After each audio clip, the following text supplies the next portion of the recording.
This is Otaku Station, broadcasting our analysis of the 12th episode of the classic 1979 anime adaptation of Anne of Green Gables.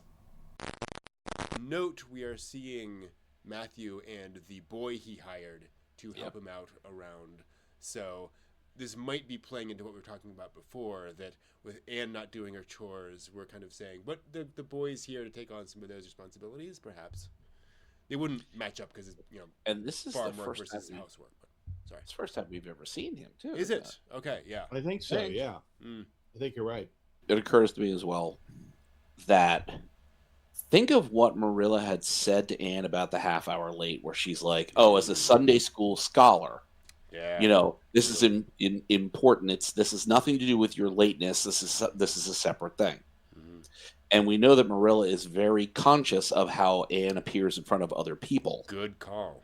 So this is hitting on that front as well. You're right. That this is the personal relationship between she and Anne, but it's also, if Anne doesn't show up, the question's going to be asked, why did the Sunday school student Anne Shirley not attend? Yeah, great point. Right. Yeah. And that's not going to look good for Marilla either. Yeah. And Anne, obviously. Yeah. And even worse, in a sense, if Marilla says, well, this is what happened, and, she lost the brooch, that's going to look way worse for Anne, for everybody in their community. Yep. Yeah. The word will get out. You're right. Yeah. Yeah. Yeah. Oof.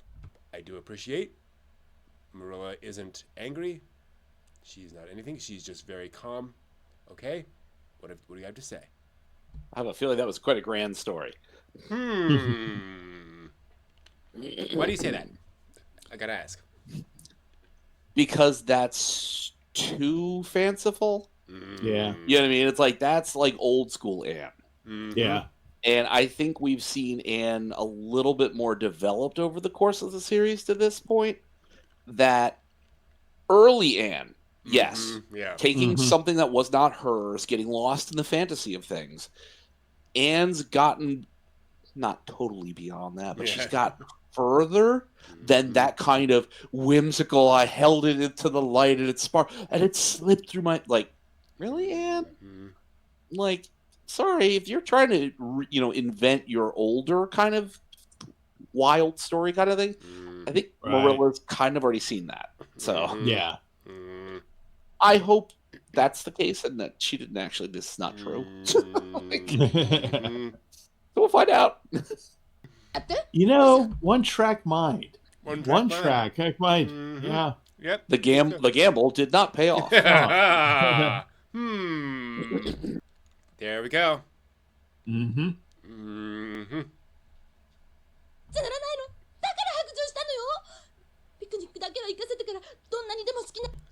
And in Marilla's defense, that is an excellent punishment. Yeah. Yep. Yeah. That'll hurt worse than anything else you could do to her. Ice cream. All the ice cream, all the innocent ice cream. Oh gosh. Well, here's a question for you guys. From Marilla's perspective, she is obviously deeply concerned that she has lost trust in Anne. Yeah. Do you restore trust if Anne lies to confess? Right. That's the problem. Right. It's like, on the one hand, that's what you said to her. You said, confess. That this thing will resolve. You just confess. And Anne has just said, I did what you want. I confess. Yep. And it's like, but that's a lie. I think now whether you stole the brooch or didn't steal the brooch, you've lied. Yep. You just, So, well, I think here for Anne, to your point, is that she didn't really learn the lesson, right? The lesson she learned is, to get what I want, I must obey, to your point. So she lied. If I was Marilla at this point, A, I would recognize that. Yeah. And B, I would be deeply troubled by that. And because of two things, because of, clearly I did not make myself clear as to why you do these, why you obey me. Yeah. Right? You don't lie to obey me. You do the right things that I ask you to do to obey me. Yep. And then the second part of this is, wait a minute, if she's lying to me about what happened to confess, there can't be a worse option here of her actually stealing it and dropping it somewhere or losing it. She's confessing that, okay, I did exactly what you said happened. So so for Marilla, it's just like, oh crap, what is the truth? What's going on? Because if she's lying about taking it when she may not have taken it, there's nothing here. Like, it's not like Anne's a junkie and she's lying to cover herself because she sold it for a dime bag or something, right? But yeah, so there's at this point, this is what you just kind of look at things and go, oh god, therapy. Yeah. All right. Yeah. This is really bad because to your points, like, Anne has lied at some point here. Yeah. Best case scenario, she has lied. Secondly, and I love your point, John, that if Anne will lie just to get what she wants, that's even worse. Yep. Because it's not just to cover her butt, it's whatever, it's to get a reward. And you wonder how often she saw that happen. How often she saw people get away with lying to get what they wanted, and she's kind of learned that. On the other hand, if Anne was telling the truth to begin with, she's been put in an impossible situation, right? Right. And to your point, Steve, confess. Okay, I'll confess. I'll do what you asked me to. If that gets me out of the situation, and you realize it doesn't get me out of the situation. Yeah. Oof. Is this the prisoner's dilemma? Yeah. To an extent, it is. Yeah, I agree. You know what I mean? It's like, if you say nothing, you go to jail. If you rat somebody out, you get lesser or off. So Anne is left with a prisoner's dilemma. She says nothing. She's going to stay in this room forever. If she, throws herself under the bus and confesses, then she has a chance of getting out of the room and potentially thinking of the ice cream. Yep. And in Anne's defense, Marilla did this whole logical structure of saying that whole problem we had has nothing to do with the picnic. Yeah. Your behavior has nothing to do with the picnic. Your forgetting has nothing to do with the picnic. Now the behavior does have something to do with the picnic. So that is a kind of twisting of the knife from Anne's perspective of, well, wait, that was just a thing. Why? Yeah. Oof. Nice shocked face, Marilla. Wow. Yeah. I mean, Marilla is like, what on earth? Like, this is beyond anything Anne's done before. Okay, that's new. We have never heard her outside of the room crying. Good point. Ooh, yeah. Great point. Yep. So combined with the fact that she hitched in a breath to scream like that, and we've never seen her pound the bed in anger and frustration. That is a frustrated kid right there, having a temper tantrum. You're absolutely right. But we're hearing it from the outside. So this is serious, and this was shown to 6-year-olds in Japan. And notice Marilla's expression, like she did like a double take, and she's coming down like this is set, but there's I see a little bit of worry in this, a little bit of this is not what I thought it would be. Yeah. Right. Well, there's Marilla in a nutshell. Yeah. I've decided I'm at my path. I'm going to follow that path. Granted, she's not completely inflexible, but that is her mindset. Yeah, she can plow that road deeper or lighter, but she's still going straight. I love that. Neither the porch nor the shelves needed cleaning, but Marilla did. She needed something to do, because this is how Marilla centers herself. Anne needs nature, Marilla needs work to help her think through what she should do. Yeah. I also love this water splashing everywhere. Her approachable, lovable nature makes you wonder how she never got married. I know, yeah. she splashes the audience. Ooh. That's kind of interesting for him to do. Do you think that's a little nod to like, oh, I know you're sympathizing with Anne. So take that. That could well be. You know what I mean? Like, I could see like that being a little. I can totally see Takahata doing that. Yep. That's an interesting indicator for Matthew. He's looking up the window to see if it's open. If it's open, then he knows that things will be in a better direction because that means Anne's paying attention outside. Yeah, it's not open, so he's just like, crap, here we go. Yep, absolutely. That look. Why the heck is she washing the ballot? Why she clean that pose? What is going on? As they say in riff tracks, mom's vacuuming. She's mad again. Yep. No crying. Mm-hmm. And she's inviting Anne to come down. Because, the punishment has been decided on. So, she's no longer grounded. She confessed. Here we go again. Yeah. So, Anne is...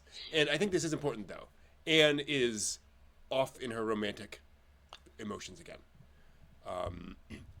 I think this has so... And, again, this is something that when Anne was feeling really down, that's what pushed her into her fantasies, right? That's how she was able to deal with the terrible situation she's in. She's back there again. Yeah. Yeah. This is like a hard reset. Yep. And Marilla, to her credit, shrugs it off. Yep. Right? Yeah. No, well, you're going to eat your dinner, or I don't understand why you're doing this. Okay, fine. Give it space. Talk about not reading the room. Yeah. Yeah. What is Marilla doing? Yep. Anne's chores. Anne's chores. Right. Which, she could have asked Anne to come down and do that, but she's letting Anne have her space. Now, what's Marilla doing? She's baking. Baking things. Why would she be baking things? Maybe what Matthew said to her reminded her that, maybe this is not the hill that they all want to die on. Yeah. In fairness, it is possible that she is making those for, the picnic because everyone's expected to take something. So I'm not saying it's like she's switching around. I also like that she appears to have brought every pot out of the pantry to clean all of them. Yeah. To your point, this is how she deals with problems. Yep. Yeah, let's clean everything. Left it on her. Okay, so this is what happens when you walk into the bayonet. Yeah. Yep. God. Well, I mean, it does beg the question because we did not see the intervening time. So we saw Anne definitely put it on. Yep. But we didn't see anything in the intervening time to be like, how could Marilla have missed that? Oh, I went upstairs and I put my shawl on to see if it was if it was going to be nice enough for the picnic, and I put the brooch. How did she forget this entire piece of the middle? Well, we'll see. Well, and I thought it was just now thought it was brilliant misdirection on Takahara's part to show us Matthew looking up from Splitting Woods, seeing Anne running out of the house. Yeah. Yeah.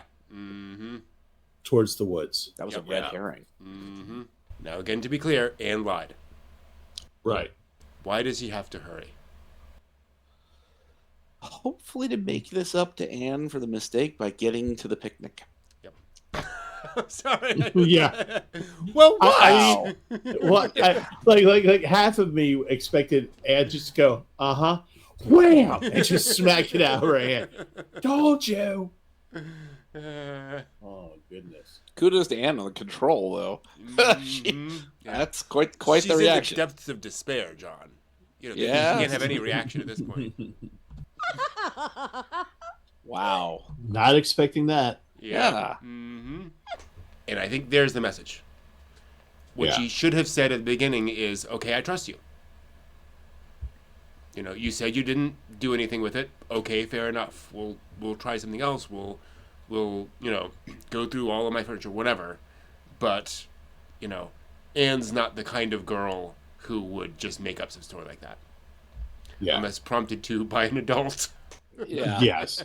Less behaving obediently and doing what she said. Yeah. All right. Yep. Thank you, Marilla. Yeah. We appreciate that. Jerry's character design could not be more Ghibli if you try. I know, yeah. I expect him to meet up with Lupin III. He's got a jaw that goes from Monday to Sunday. Yeah. I like that they're giving us a light ending to this, but I it feels too light. Okay. That there's some serious trust issues that were happening here. That it feels like there should have been a more, well, I was wrong, and you shouldn't have lied and made up that story. Let's go to the picnic. I'm like, I appreciate how we've gone so very serious for 18 minutes, and then now you're like released. Now now we can move on and we can restore, get things back to the relationship being good. But it feels like thank goodness the picnic was this day. If the picnic was the next day, it feels like that would have given them more time to like really circle this and talk about what their disappointments and what their trust issue was. How do we go forward with this and not have these problems? I actually really appreciate that she calls this an emergency to Jerry. Yeah.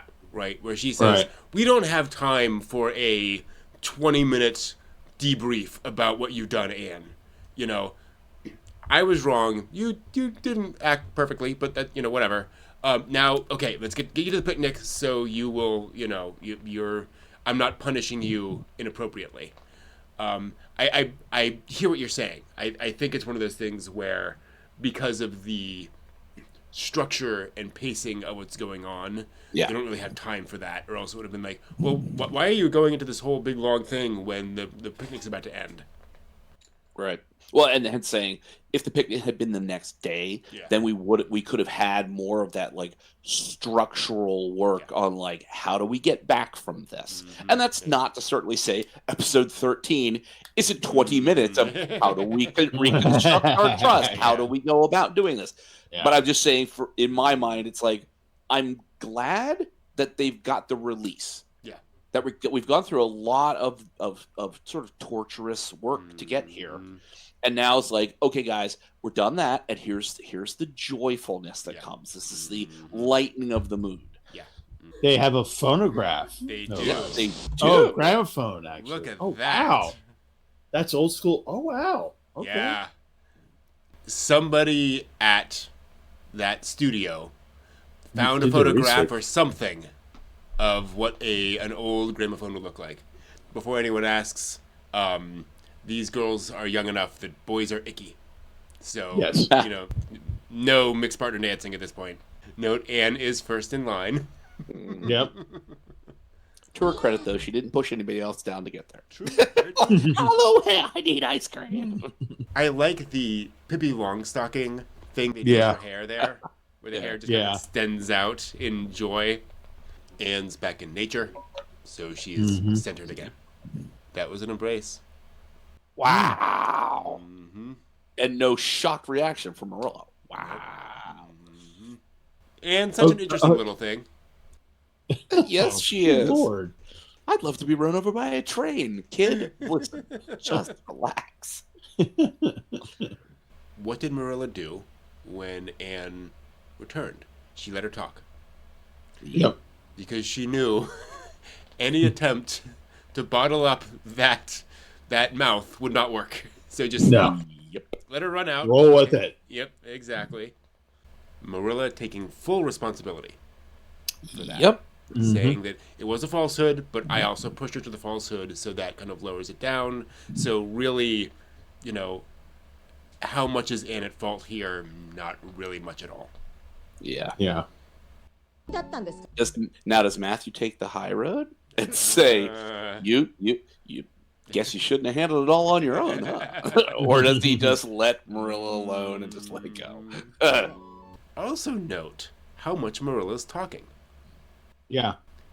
Maybe it's rubbing off on her a little bit. God's in his heaven, all's right with the world is kind of where this episode ends. Yep. That's the end of episode 12 of Anne of Green Gables. What are your thoughts? What did you notice? So, one of the things, again, as I'm kind of watching these 3 episodes this time around, the idea of showing this to kids and saying, this is what happens when you lie, this is what happens when things go wrong, and how do you deal with things? Yeah. One of the things that I I don't know if enjoyment's the right word, but one of the things I noticed was that this is, for me, thus far, the first time that everyone approached this problem as a family from different points of view. Interesting point. Yeah. Yeah. And so, on the one hand, you have Marilla, who, even though she made the mistake, she's really trying. She really did try, 100%. she to figure out what was going on, and then to do the appropriate thing when she thought Anne was lying to her. Well, she was lying, but she wasn't lying. That kind of thing. Right. And Anne trying to deal with this in the way that she thinks that she understands, and makes a mistake there. And meanwhile, you have Matthew, who's just like who's literally just probably just like, are you? Good Lord, both of you, take a Xanax. Can you just stop for a moment? Just think. Let's think this through. So it's like all these different things coming together. You're right. Gelling, and then once we figure out, okay, Anne did something wrong but it was in response because Marilla did something wrong. Yeah. And that this happens, and we go through this, and we come to a solution at the end of it. But that in and of itself is an important message to a kid watching this movie, which is you're in a family, you all have to work together, you all have to come together, and you have to do the right things to figure things out. And also, by the way, every now and then your mom and dad are going to screw up, That's a great point. A book for children saying, hey, your parents are sometimes wrong. Yeah. Yeah. So how do you deal with that? And this is what we got out of this episode. So, and then of course we had the minor things that I enjoyed at the end of the episode is, of course, the old style photograph. It's not even a photograph, it's gram or whatever it's called. And then the actual churning of the bucket for the ice cream, thing, because this is actually a childhood memory of mine. So when I was in kindergarten in Fredericksburg, we actually went to a dude who's to a farm, and they did it this way. So we actually had one of these buckets at my family had, but we never could really figure it out. But so I've had ice cream made that way. And so for me, that was just a little knock back to the childhood, and that was kind of fun to see. Yeah. But also it also shows you kind of like, this is a community thing. This is something you don't really see today. This is a social event for kids, for a church, and things like that for a different time. So but I just thought it was just good. I'm glad you brought this up. Brought that up. We think picnic. We think the family going out on a picnic. Yeah. This is a social event for that community. You're absolutely right. This is how people get to know each other. This is how people make, keep their friendships going, all that kind of stuff. And you'll notice how few adults there are. Right. This was clearly aimed at kind of the youth of Avonlea. And so kind of doubling down on how important it was. If Anne wasn't there, everyone would know. Yeah. They've got chaperones more than like adult picnickers. Yep. John, any thoughts? I've expressed as many as I possibly could have thought. But it's such an interesting to go from a half an hour late to I lied because you told me so. Yeah. You know what I mean? That Marilla's she is concerned about the lie.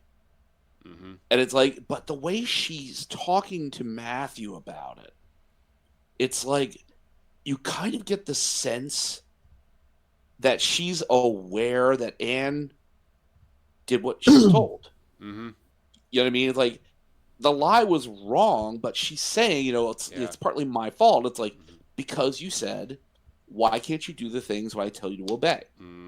Yep. And it's like, Anne held out heroically for not being, actually the bad person that she was accused of being. Yep. And didn't win this by confessing to something she didn't do. So it's like, this is a real, we get resolution, but it really feels like it strained the fabric of their sort of budding family. We saw Bonnie in full bloom there. It's like, here's this nurtured in, moment, and now it's starting to flower forth. And it's like, this is a real test of what this newly formed two adults and child family is. To that point, Marilla is saying, we'll start square again. Like, this is a complete reset of their relationship. Yeah. This has been foundation shaking, I would say. Mm-hmm. Yeah. 100%. To Anne's credit about the maturity that we've talked about, Anne didn't flip out. Yeah. Anne, when she lit into the neighbor. Yeah. The very first episode or two where she just lighted into the neighbor about, I can't help, I have red hair, and it's just like, oh my. She didn't light into Marilla. Nope. She didn't come unhinged until more the end of this, with the hysterical crying that Steve pointed out you could hear outside of the room. Yeah. It's like she held it together far better than I would have thought a child her age would have. Yeah. Age and emotional maturity. Yeah. Yeah. Yeah. So, this is really interesting to see that test and how that's grown their horizons a little bit. That they've now got sort of a grander space to interact in. You pointed out, Marilla's having an entire freaking conversation with Matthew. Yeah. You know what I mean? It's like, he's very, very patiently listening to it, but it's just, there's a feeling that inside, not only is he like, hey, you wanted to handle it, but also kind of like, holy crap, she's talking a lot. So I think it's really interesting that they've gone this far to not only address Anne's concern with trust that she will have a home in the early parts of the episodes, to now the trust between the members, now that they are a family, that part's established. Anne's not going back to the orphanage necessarily. But now it's the interpersonal trust issues. Yeah.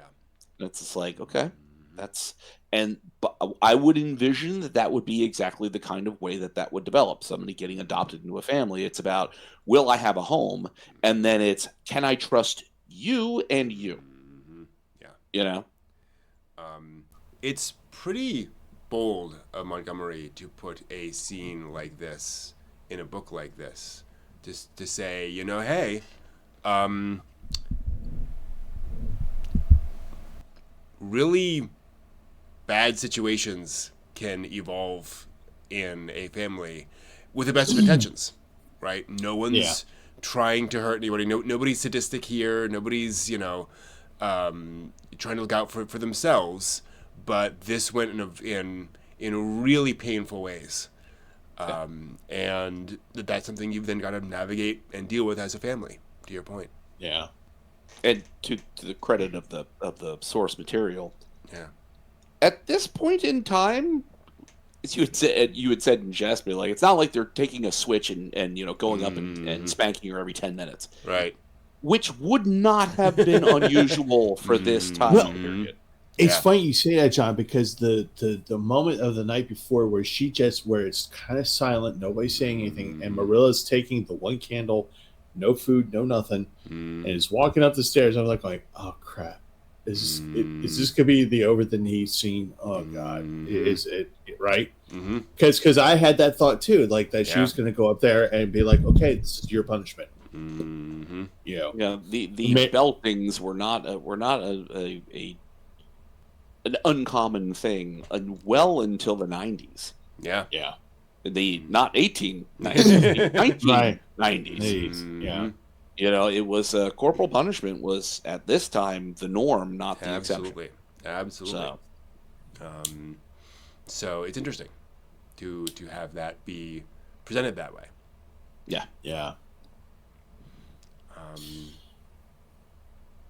Well, I'm glad that I'm thoroughly traumatized now that I'm back, but had enough therapy by the end of the episode that I'm all good. There we go. Well, no, I mean, back to square one. Yeah. I mean, that is one of the interesting messages: is growth is not linear. right? Yeah. You know, and especially with relationships, it bounces all around. And this was a major speed bump in Anne's growth. But I think it's very important for Anne to recognize that sometimes other people are wrong, and that's the thing I have to navigate. Yeah. You know? Well, I certainly think for Anne's experience in life, she's seen a lot of wrong adults. Sure, true. So it feels a little like this was Marilla's lesson to learn. Yeah, good point. Yeah. You're right. You know what I mean? Anne doesn't react. Yeah. She's in her room a lot, and we have Marilla cooking furiously and cleaning things furiously. Mm-hmm. So it's like kind of a lesson to like, Marilla, how often have you been called out for being wrong? Mm-hmm. I get the feeling like probably next to never. Yeah. Yeah, Matthew would never do that. Yeah. Well, it's what kinds of things would she have been wrong about that Matthew would confront her? Mm-hmm. Right. You know what I mean? Yeah. It's like she says, "Get the eggs." He brings the eggs. You know what I mean? It's like she can't be like, well, "You failed to bring the eggs," and he, you know what I mean? It's like there's not an interaction where there could be something. I can envision them having her proven wrong. Mm-hmm.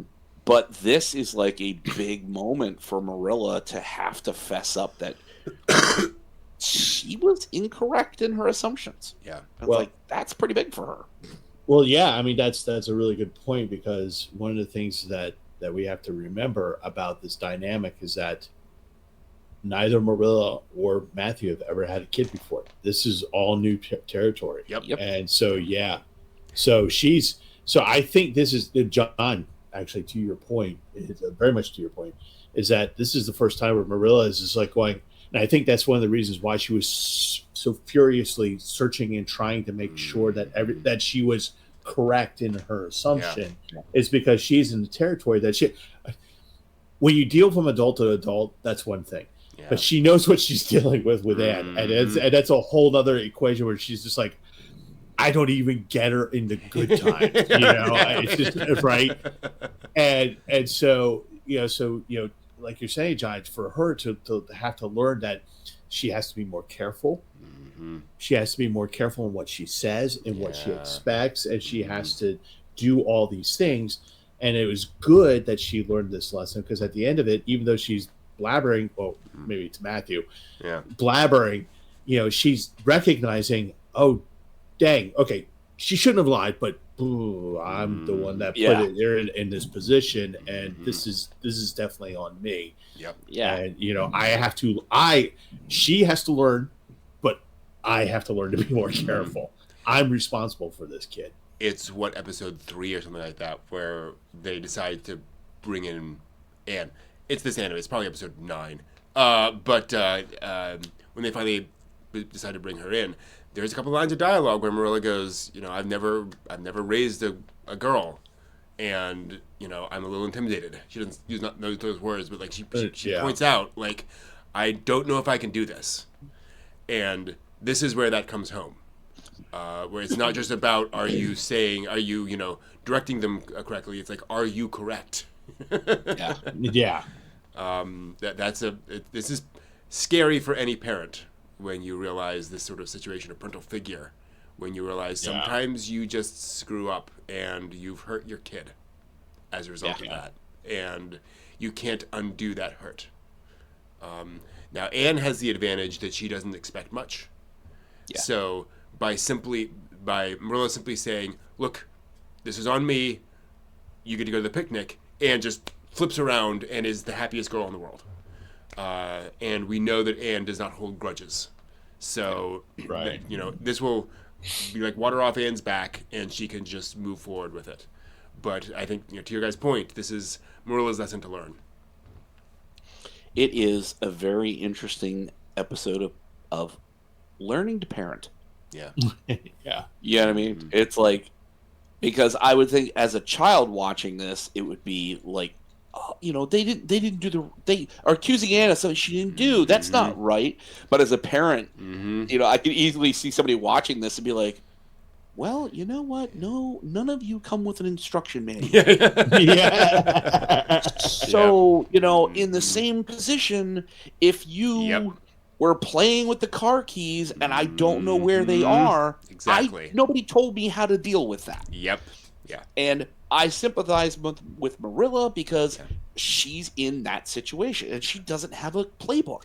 It's and they said she went back up to her room like multiple times to recheck to make sure that she didn't just she was being as careful as she could be about this. This was just one of those freak situations, but where she doubled down where she shouldn't have. Yeah, and as a result, I see the promise that there's damage, there's healing that's gotta happen. But I think that could make for a much stronger relationship. Because now there's the learning's been done. Be like, okay, well, let's not do that again. Yeah. Well, exactly, because her shock. She's always shocked by Anne, but this time around, it was just like that was not when Anne just hitched in and started screaming, smacking on that bed, and it kept going and going and going outside, and we get the shot that we never see before of Marilla walking downstairs, still hearing it, and that kind of thing, and that's Marilla just, I think that's what. That's going to be replaying in her head forever, right? Like, like you're saying, let's not go there again. She's going to be like, we're never going there again. I've got figured this out. But also, B, it also shows you a kid who is so dang frustrated because they think that Anne thought she was doing the right thing to get what she wanted. Amen. You're absolutely right. Right? Because the two episodes had made it very clear that Marilla says, if you do what I say to you, things will be fine and you'll get possibly rewarded. Right. You do these things, you obey me, right? confess, confess, basically. And so Anne at the end of it goes, well, to heck with my being innocent. If I want to get what I want, I'm going to do what Marilla says for me to do, so I'm going to do it. And then when Marilla turns around and goes, that's awful. Anne has no understanding why that is. Yeah. And so she just melts down. And there's where Matthew was saying allowances should be made for a girl who's never been brought up, right? She does not have the intellectual or emotional maturity, if you will, to understand the consequences of those actions. She's doing what she's told to do. You're absolutely right. How old is Anne? Do we have she should age? Still be 11. Okay, so 11 years old. Presumably being like Mini May, you would have like those kind of initial stages where you're taught certain things and how to behave and how to do those kind of things. To Matthew's point, that it's like Anne's late coming to the game of having enough stability to learn the things she needs to learn. Anne was basically a maid when she was, very young, and then she was in a holding pattern at the orphanage. And as far as we can tell, again, I forget if the book goes into detail, but the orphanage she wasn't in for hugely long. But point being, she just obviously she could observe, and she clearly observed well. Like she's not an emotional toddler, right? But she's had no stability to kind of lock onto, and no one to tell her, and this is how you should behave. Right. And what's interesting about these 3 episodes that we watched? Now that you're saying that, what I'm thinking about is also she's never had an older sibling. True. And Diana, and when we're talking about Minnie May, the Diana knows how to handle Minnie May, and Minnie May is kind of responsive to that, right? Yep. And so Anne's never had somebody to sit there to stay, basically just like, shut up, shut up a little bit. Trust me, it'll be fine. Just shut up, So she's never had somebody to, even a sibling who can be where siblings can talk to each other differently than a parent can to a child. Right. And a sibling can turn around and say to their sibling, because I have 2 of them, can turn around to you and just go, "You miserable idiot, stop it!" You stop it, trust me, just stop it. Whereas a parent has to explain more. But with Minnie May doesn't necessarily, she cries, but she doesn't have a meltdown because they know how to. The older sister knows how to handle that, and never has that. Never had an older sister or brother just to calm her down and just go read your books. Yeah, go read your books. Look out the window. Just chill for a second. That's a great point. Well, also, I think it feels like Matthew's point about upbringing is, as you said, Anne was a maid. Yeah. She was a helper. Oh, I'm frozen. There we go. Anne wasn't somebody's child. Mm-hmm. She was somebody's responsibility. Yeah. She was somebody's burden. Mm-hmm. She was somebody's servant. Yeah. But upbringing, I wonder to the degree that Matthew, this is that sort of introspection into being a family. Mm-hmm. Like, she hasn't had an upbringing as a family. Exactly. So her interacting with Matthew and interacting with Marilla, there's what I mean. Like I said, this is a great big test of the fabric that keeps them going. But her upbringing, she has no idea how to relate to two adults as parents. Mm-hmm. Yeah.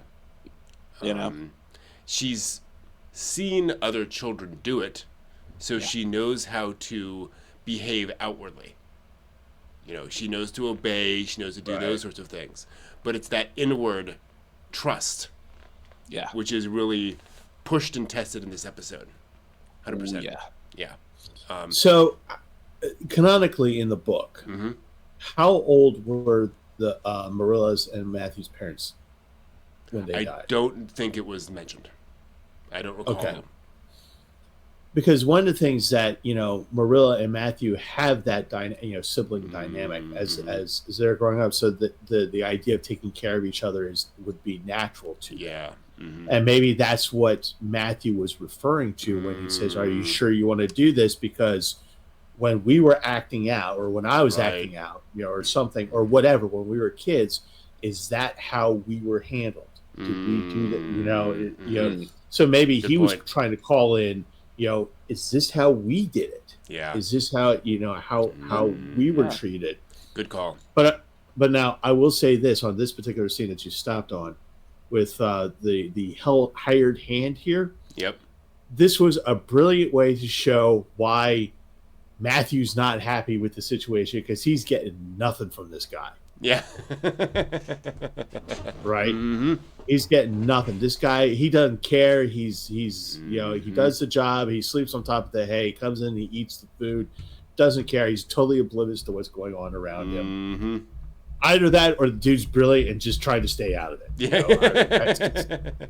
It's kind of hard to say, but yeah. I think the body language isn't staying out of anything, Steve. He does not give a crap. They could be on fire and he'd be like, good stew. Yeah, more bread. Is that cake? Oh, I'm sorry you're on fire. Get out of the way. That cake. Which I think Matthew is tender to Anne. That she's just a little thing. Yeah. And it's like, this guy is a very interesting. Is he put here to be like an example if they had gotten the boy that they had wanted? Is this like what they would have ended up with? So kind of like looking at him and kind of looking around me like, Anne's such a little thing. she's kind of delicate. This dude's just a lumbering oaf. Yeah, I think you're right that there is a contrast here to what's going on. And I also find it interesting that he's,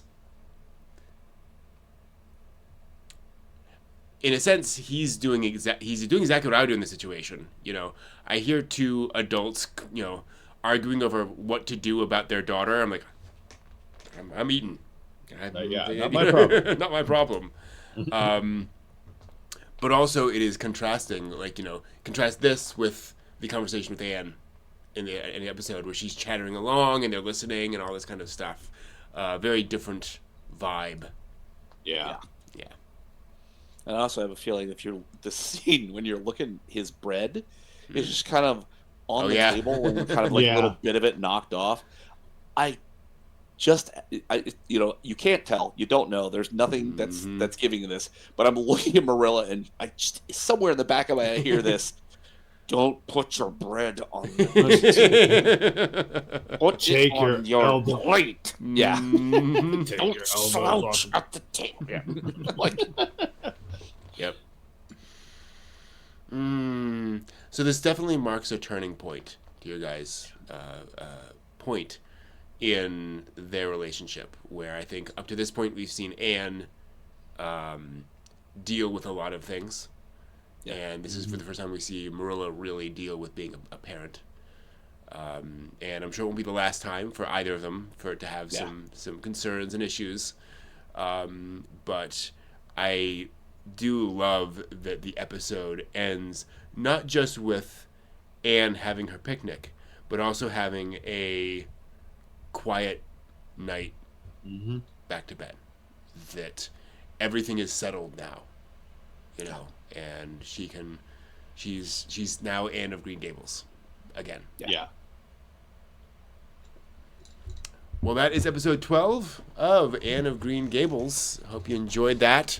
As always, lots to talk about with these particular episodes of this show. And we'll see you guys next time. See ya. See ya. Japanese and East Asian stories stereotypically deal with conflict between personal goals and community goals more often and more strongly than Western stories do. Obviously, this does show up worldwide, but East Asian characters often grapple with personal goals being subsumed or beat down by societal expectations. And often in East Asian stories, those personal goals get sacrificed for the good of the community, if you will.